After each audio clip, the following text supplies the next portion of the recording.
করতে হবে। এই অ্যাম্বুলেন্স সামনে একটু ক্লিয়ার করেন। আমি বল এই সমতা একটু একটু বেডটা নামাই দেন, সমতা বেডটা নামাই দেন। এইভাবে এইভাবে উঠবে। এটা নামাই দেন, মামা এই বেডটা খুলে দেন, বেডটা খুলে দেন। নামাই দেন, দৌড়তে হবে তো তাইলে। বেড নামাই দেন। এটা ধরে নামাই দেবো। ধরে নামাই দেন।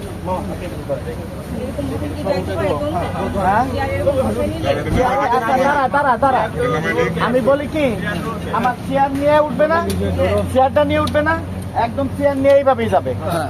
বেড নামাই, বেড নামাই, সেটাই বলতেছি, বেড নামাই।